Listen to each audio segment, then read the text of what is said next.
جمعرات کو تلنگانہ کے کئی اضلاع میں موسلا دھار بارش کا امکان ہے۔ محکمہ موسمیات کے مطابق شمالی تلنگانہ کے اضلاع میں شدید بارش ہو سکتی ہے۔ متحدہ اضلاع عادل آباد، کریم نگر اور کھمم میں موسلا دھار بارش کی پیش قیاسی کی گئی ہے، جبکہ نظام آباد، بھوپال پلی اور ملوگو اضلاع میں بھی معتدل بارش کا امکان ہے۔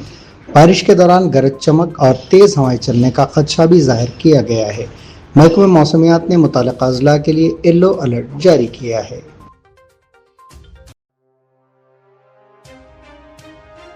سابق وزیر ہریش راؤ نے کہا ہے کہ 22A سے متاثرہ افراد کو فکر مند ہونے کی ضرورت نہیں ہے۔ BRS کے سربراہ چندر شیکھر راؤ کی قیادت میں ہم سب ہر وقت متاثرین کے ساتھ کھڑے رہیں گے۔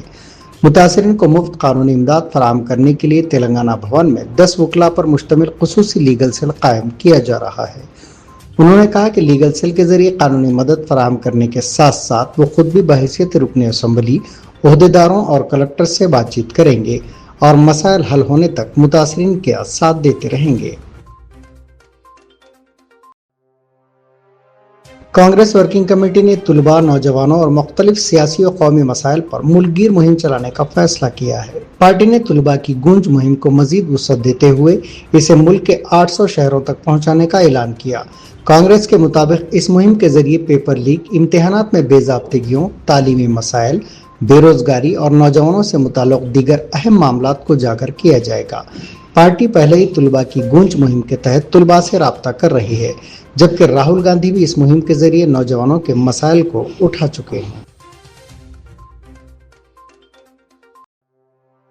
National council of educational research and training نے 11ویں اور 12ویں جماعت کے پولیٹیکل سائنس کی نئی نصابی کتابیں تیار کرنے والی نئی ٹیم تشکیل دی ہے۔ NCERT کا کہنا ہے کہ اس کا مقصد کتابوں میں ثقافتی جڑوں، ہندوستانی نظام علم اور شمولیت کو شامل کرنا ہے۔ نئی ٹیم میں کم از کم 4 ماہرین تعلیم اور اسکالرز کا تعلق RSS سے ہے۔ ان لوگوں کا RSS سے براہ راست یا بالواسطہ تعلق بتایا جا رہا ہے۔ ان کے نام یدوانت دیشپانڈے، پرشانت دیویکر، وندنا مشرا اور روی رمیش چندر شکلا ہیں۔ اس خصوصی ٹیم کو کتابوں میں ہندوستانی ثقافت، وابستگی، ہندوستانی علمی روایت اور شمولیت کو شامل کرنے کی ذمہ داری سونپی گئی ہے۔ ٹیم کو ہدایت دی گئی ہے کہ 11ویں جماعت کی نصابی کتاب اس سال نومبر تک اور 12ویں جماعت کی کتاب اگلے سال جولائی تک تیار کی جائے۔ NCERT کی جانب سے تشکیل دی گئی نئی ٹیم کی قیادت ماہر تعلیم اور سیاسی تجزیہ کار سندیپ شاستری کریں گے۔ وہ کرناٹک میں واقع ایک ڈیمڈ یونیورسٹی NITT کے نائب صدر ہیں۔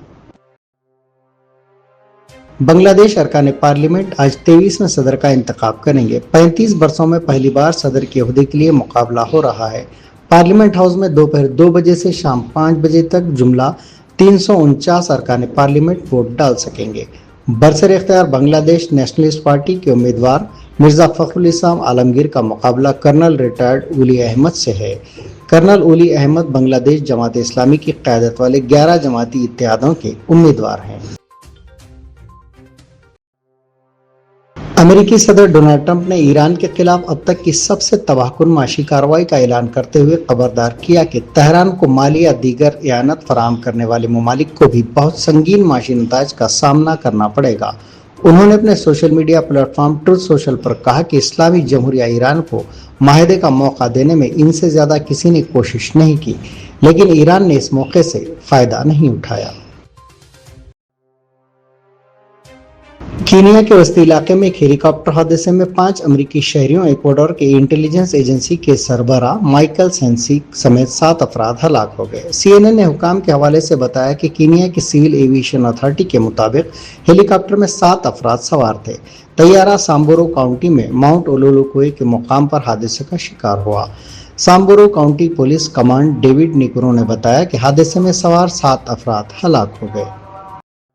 منی پور میں امن و امان کی صورتحال کے پیش نظر حکومت نے ریاست کے تمام اسکول، کالج اور یونیورسٹیوں کو 3 دن کے لیے بند رکھنے کا حکم دیا ہے۔ تعلیمی ادارے 20 سے 22 اگست تک بند رہیں گے۔ یہ فیصلہ ریاست کے کچھ حصوں میں مردم شماری سے قبل NRC کو اپ ڈیٹ کرنے کا مطالبہ کرنے والے جاری احتجاج کے درمیان سامنے آیا ہے۔